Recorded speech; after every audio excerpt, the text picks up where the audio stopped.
నమస్తే. మొత్తానికి ఎన్నికల వాతావరణం హీట్‌గా సాగుతుంది. అయితే ఇంత వేడి రాజకీయాలలో ఇప్పుడు కొత్తగా కామెడీ వర్షన్ కూడా స్టార్ట్ అయింది. ఏంటి అంటే ఈ మధ్య అందరికీ తెలిసిందే ఆర్‌జీవి ఒక పెద్ద జోకర్ అవుతున్నాడన్న సంగతి. అయితే ఆ జోకరే మళ్ళీ పాలిటికల్‌గా కూడా తను జోకర్‌గా మారాలని డిసైడ్ అయ్యడమో తెలీదు గానీ ఏదో పెద్ద ఒక జోక్ పేల్చాడు ఇంతకుముందే ట్విట్టర్‌లో. అదేంటో చూద్దాం. సార్ నమస్తే. నమస్తే అండి. సార్ మామూలుగా అంతకుముందు ఆర్‌జీవి అంటే ఖచ్చితంగా ఆయన ఒక డైనమిక్ డైరెక్టర్ అని చెప్పేసి అంటుంటారు. ఎందుకంటే ఇక్కడ టాలీవుడ్‌లో కాదు బాలీవుడ్‌లో కొన్ని సెన్సేషన్‌ని క్రియేట్ చేశాడు ఆర్‌జీవి. ఆర్‌జీవి అనగానే అందరికీ గురువులా చూస్తూ ఉంటారు. కానీ ఈ మధ్య ఎందుకో ఆర్‌జీవి తీసే సినిమాలు కామెడీగానే ఉంటున్నాయి. ఆర్‌జీవి కూడా ఒక జోకర్‌లా తయారయ్యాడు.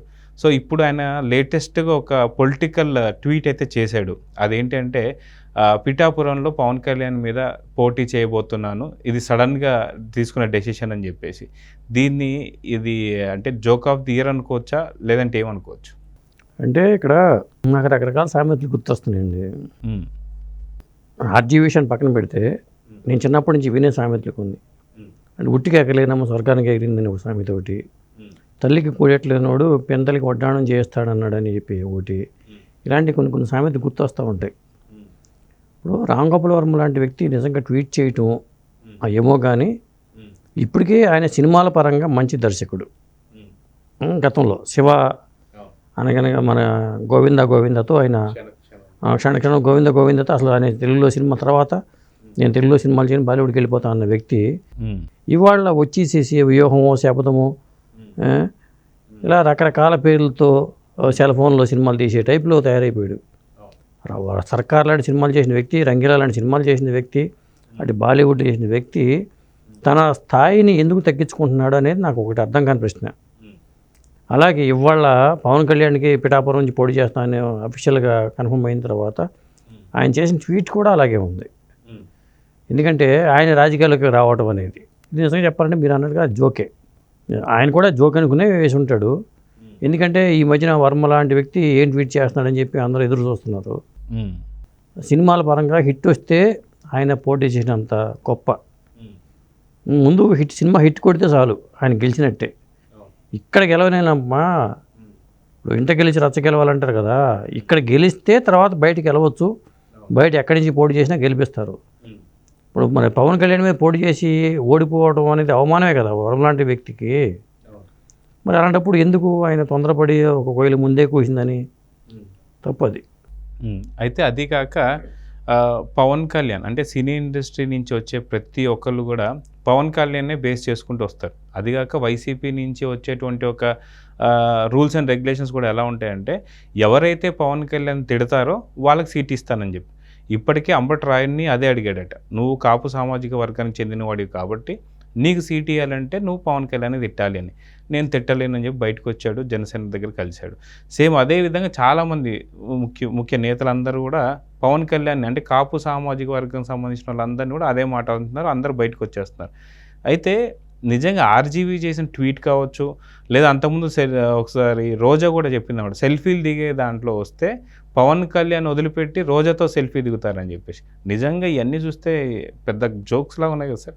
అదే చెప్పేది. ఇప్పుడు వర్మ లాంటి వ్యక్తికి ఎందుకు వచ్చిన కర్మ అని మనం అనుకోవాల్సిన పరిస్థితి అండి. సినిమాలో హిట్ కొట్టుకుంటే అది వేరే విషయం. సినిమాలు తీయట్లా తీసే సినిమాలు ఏంటంటే పాన్ ఇండియా డైరెక్టర్గా రాజమౌళి లాంటి స్థాయిలో ఉండాల్సిన వర్మ లాంటి వ్యక్తి అంత అంచెలంచెలుగా ఎదగాలి ఎవరైనా. ఆయన అంచెలంచెలుగా దిగజారిపోయి మళ్ళీ నేను రాజకీయాల్లోకి వస్తాను, నేను పోటీ చేస్తాను పవన్ కళ్యాణ్ మీద అనటం అనేది చాలా దారుణంగా ఉంది. ఇది నవ్వుకుంటారు కూడా.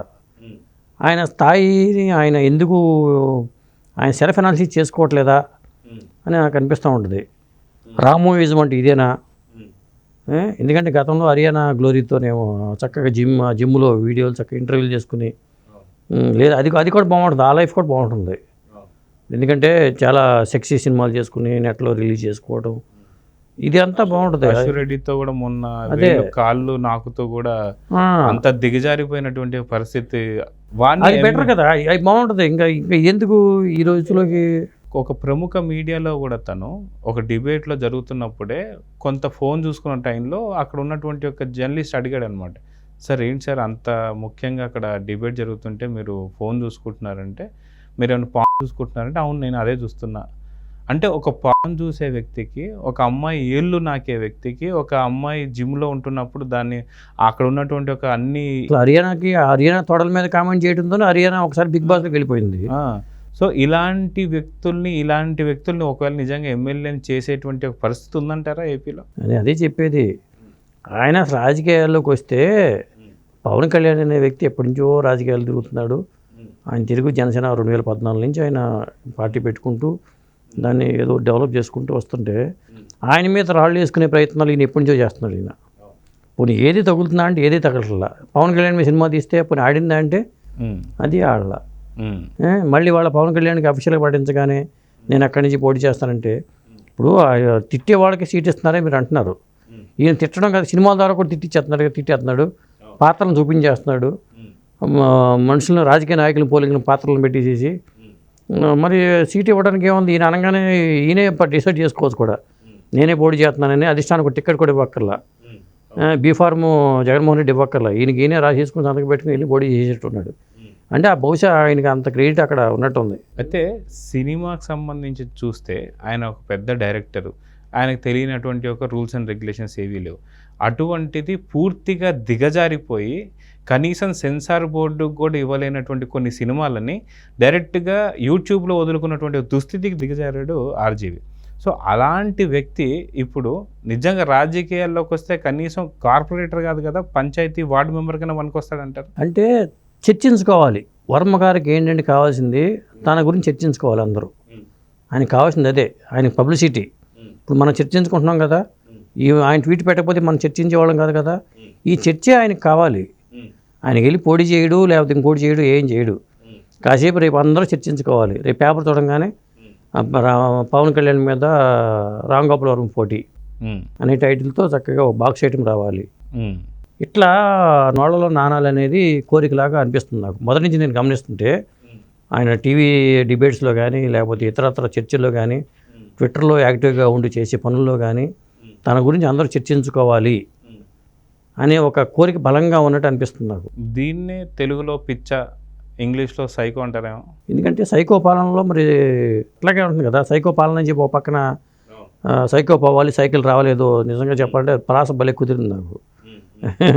మరి అక్కడికే వీళ్ళు వెళ్ళిపోయి మరి ఈయన కూడా నేను పోటీ చేస్తానంటే అంటే ఒక గూటి పక్షులు ఒక గూటికి చేరతాయి అంటారు కదా. మరి ఇట్లా ఒక్కొక్కళ్ళు చేరిపోతున్నారేమో అనిపిస్తుంది చూస్తుంటే. సో మీరు సీనియర్ జర్నలిస్ట్గా మీకు సినీ రాజకీయాలు తెలుసు, అలానే పొలిటికల్ రాజకీయాలు కూడా తెలుసు. సో ఇప్పుడున్నటువంటి పరిస్థితుల్లో నిజంగా ఆర్జీవి గెలిస్తే వాళ్ళ ఇంట్లో ఉన్న వాళ్ళ మదరు, వాళ్ళ సిస్టర్ వీళ్ళిద్దరు ఓట్లన్నా పడే అవకాశం ఉందంటారా? ఎందుకంటే ఎట్లా జగన్కి వాళ్ళ సొంత చెల్లెళ్ళే కూడా ఓటు వేయనని చెప్పేశారు. అసలు ఆ జీవిని ఎవరు పట్టించుకుంటున్నారు? మీరు ఆర్జీవి అంటున్నారు, ఆ జీవిని సినిమా ఇండస్ట్రీని పట్టించుకోవట్లేదు కదా. సినిమా ఇండస్ట్రీలో ఉన్న మనిషి, ఒక సినిమా కుటుంబం అనుకునే మనిషిని సినిమా ఇండస్ట్రీని దూరంగా పెట్టింది. సినిమా ఇండస్ట్రీ దూరంగా పెట్టింది, ఒక కుటుంబం దూరంగా పెట్టింది. ఒకప్పుడు మరి ఆయన వీడియో లైబ్రరీ నడిపేవాడట, వాళ్ళ ఫాదర్ అన్నపూర్ణ సౌండ్ ఇంజనీర్ అని చెప్పి నేను వినేవాడిని. ఆ శివ చూసి ఒక అద్భుతంగా తీసే సినిమా అనుకునేవాడిని. క్షణంలో శ్రీదేవిని ఆయన చూపించిన విధానం కానీ, లేకపోతే గోవిందా కానీ, ఆ తర్వాత అనగనంగా ఒక ఏదో సినిమా మనీ ఈ సినిమాలన్నీ చేసినవి ఆయనే కదా. అలాంటి రంగీలా కానీ, ఆ పాటలు, లేకపోతే సర్కార్ కానీ, ఇలాంటి వ్యక్తి, లేకపోతే బాంబే ఉన్న మాఫియా సబ్జెక్టులు తీసుకుని చేసే వ్యక్తి ఒక్కసారిగా తన స్థాయిని తగ్గించుకోవటం అనేది ఆయన ఆత్మవిమర్శ చేసుకోవాలి. బయట వినిపించే టాక్ ఏంటంటే నాకు అనిపిస్తూ ఉంటుంది, వర్మ లాంటి వ్యక్తిని, నేను అలా చూసిన వ్యక్తిని ఇలా ఇవాళ చూడటం నాకే బాధ అనిపిస్తూ ఉంటుంది. కొంతమంది ఏం చేస్తుందంటే వర్మ గారికి 2,000 కోట్ల అప్పు ఉందంట, 3,000 కోట్ల అప్పు ఉందంట అంటారు. మరి వాళ్ళు పోటీ చేయాలంటే దగ్గరగా 50 కోట్లు ఖర్చు పెట్టుకోవాల్సిన పరిస్థితి వచ్చింది. ఒక అసెంబ్లీకి పోటీ చేయాలంటేనే అంత ఖర్చు పెట్టుకోవాల్సిన పరిస్థితి వచ్చింది. మరి 3,000 కోట్ల అప్పు ఉండే వ్యక్తికి 3,050 కోట్లు అప్పు అయిపోతుంది.